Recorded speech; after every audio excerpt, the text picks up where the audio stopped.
if I have the gift of prophecy and can fathom all mysteries and all knowledge, if I have faith that can move mountains but do not have love, I am nothing.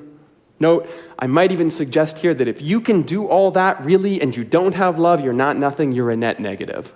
I'm going to be honest here, I think this is way more important than we realize, and I actually don't think it's something that Paul is downplaying here.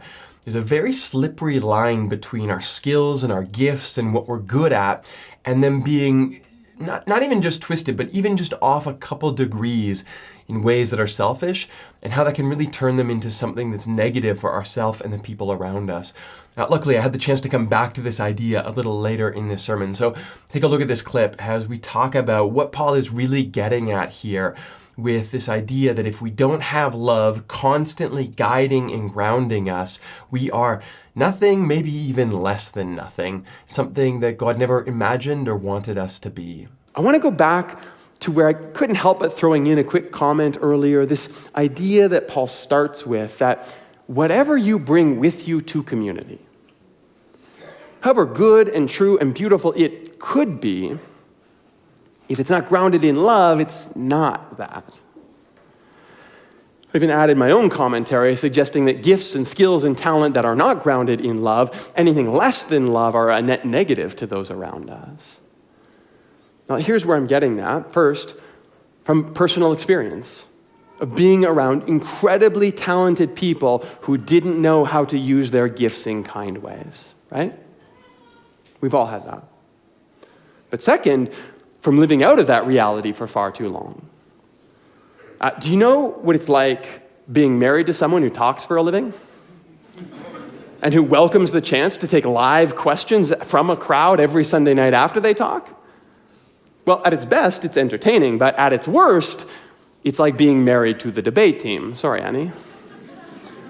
And over 22, almost 23 years now, there have been long stretches of my marriage. There are times, even today, where what I am good at is absolutely a hindrance to the kind of relationship I want with Rachel. Do I want to win, or do I want to partner? And sometimes my gifts and my skills are at odds with each other, and I have to decide which one I want to follow. Now, by the way, it's absolutely not that Rachel can't humble me in a debate. She often does. It's just that I know that if I can turn everything into a rhetorical spectacle, then I can lean on a very unique set of skills that I have crafted over the years, and that tends to lean away from love.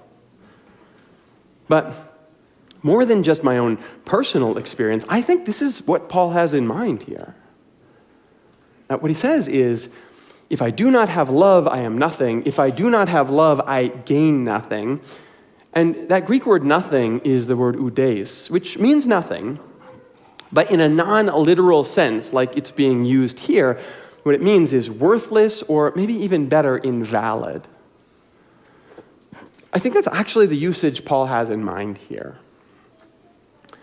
He's not saying that without love, your gifts don't exist, because that's not true, right? There are lots of unloving, incredibly talented people. And he's not saying that without love, our gifts are worthless, because that's not necessarily true either. We can do good things with ill intent.